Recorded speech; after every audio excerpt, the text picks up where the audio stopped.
जब महामानव से अडानी के बारे में पूछा गया तो महामानव ने क्या कहा? I ask whether you discussed at all today the case of Gautam Adani, who's one of the wealthiest men in Asia and perceived as an ally of Prime Minister Modi. Prime Minister Modi, have you asked the president to take action on that case? Thank you. पहली बात है, भारत एक लोकतांत्रिक देश है और हमारे संस्कार, हमारी संस्कृति वसुधैव कुटुंबकम की है। हम पूरे विश्व को अपना एक परिवार मानते हैं।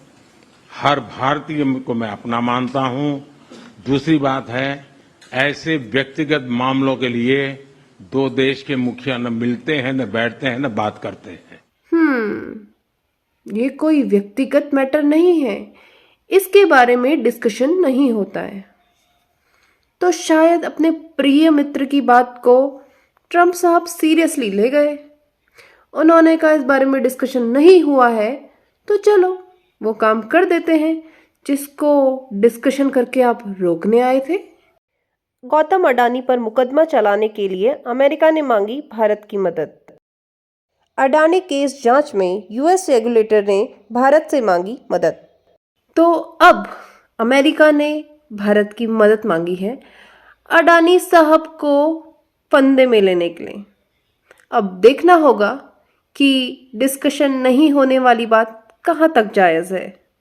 क्या अडानी साहब पे कार्रवाई होती है या भारत सरकार अडानी को बचाने के लिए सब चीज दांव पर लगा देती है? वैसे अडानी साहब ये होना जायज़ भी था, क्योंकि आप मजार में चादर चढ़ाने गए पर मंदिर नहीं गए, तो शायद भगवान जी को गुस्सा आ गया। आपको मंदिर भी जाना चाहिए था, महाकुंभ में नहाने आना चाहिए था।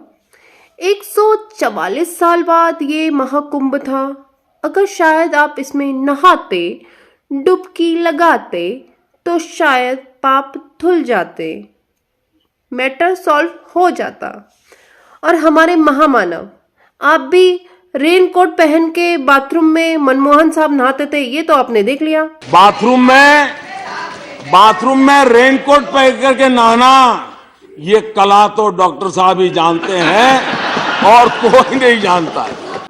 पर आपने अपना लाइव रेनकोट पहन के डुबकी लगाना, नहाना जिसे बोल सकते हैं, पूरी दुनिया को दिखा दिया। मुझे माफ करना ओम साई राम, मुझे माफ करना ओम साई राम, मुझे माफ कर। तो लगता है शायद हमारे भगवान को वो बात पसंद नहीं आई, क्योंकि डुबकी रेनकोट पहन के तो नहीं ली जाती, ट्रैक सूट पहन के तो नहीं ली जाती, डुबकी डुबकी के हिसाब से ली जाती है। तो शायद धर्म धर्म धर्म करते करते, धर्म को ना मानते हुए आपने हमारे धर्म का अपमान किया है और हमारे धार्मिक अनुष्ठानों को गलत गलत तरीके से किया है। तो उस गलती की शायद आपको सजा मिली है और आपके प्रिय मित्र को। Oh no. वेल, आगे से आप बयान देने से पहले 10 बार सोचिएगा, क्योंकि आपके प्रिय मित्र आपकी बात को बहुत ध्यान से सुनते हैं और बड़ा तगड़ा डिसीजन लेते हैं आपके बयानों के हिसाब से। गजब बेइज्जती है।